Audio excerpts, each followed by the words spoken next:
So, for me, the daily confrontation with fear has become a real practice for me since about three years ago.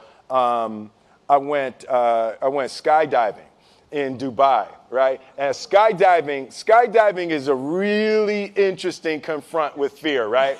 So I gotta stand up. I'm sorry, I gotta stand up. All right. So all your friends, what happens? You go out. I dropped my thing. Yeah. So what happens is you go out the night before and you take a drink with your friends, and somebody says, "Yeah, we should go skydiving tomorrow." And you go, "Yeah, we'll go skydiving tomorrow." Yeah. And you go, "Yeah." And everybody goes, "Yeah." Right? And you go home and you by yourself, you're like,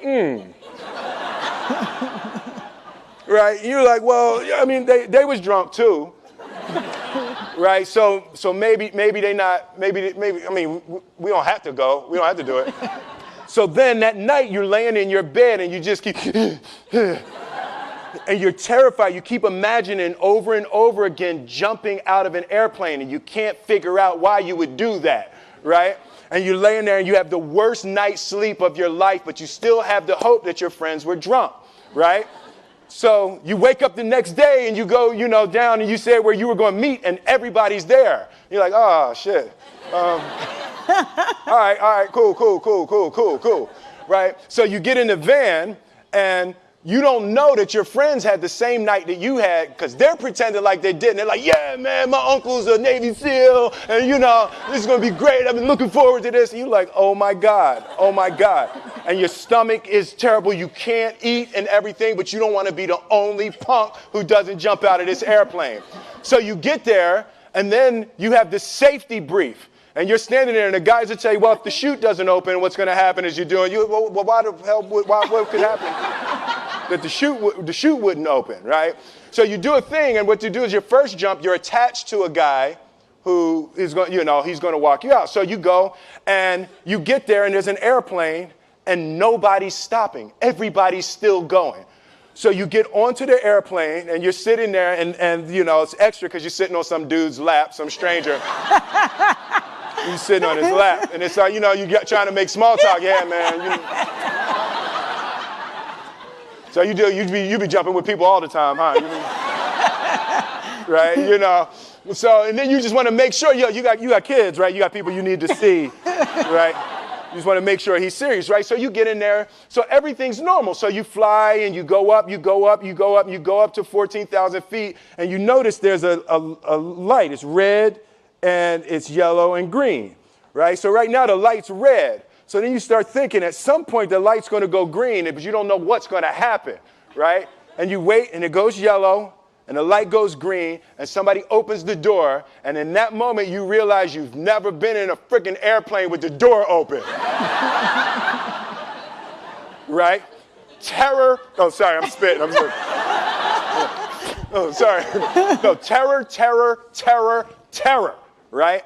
So you go, and then if you were smart, you sat in the back so you don't go first, right? And then people start going out of the airplane. And you go, and the guy walks you up to the end of the thing, and you're standing, and your toes are on the edge, and you're looking out down to death.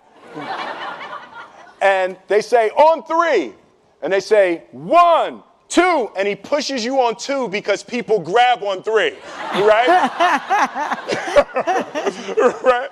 And you go,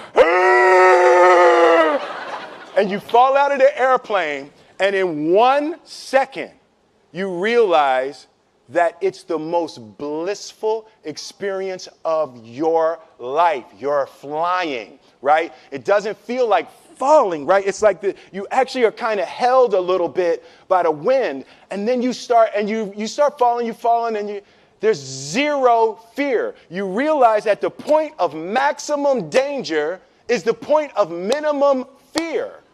It's bliss. It's bliss, and you're flying, right? And you're doing that, and then 20 seconds, 25 seconds, 40 seconds, and you have enough time to just kind of be like, oh, shit, that's that building. I like that one. Oh, you can see the ocean. right? You start doing all of that. And the lesson for me was, why were you scared in your bed the night before? What do you need that fear for? Just don't go. Why are you scared in your bed 16 hours before you jump? Why are you scared in the car? Why could you not enjoy breakfast?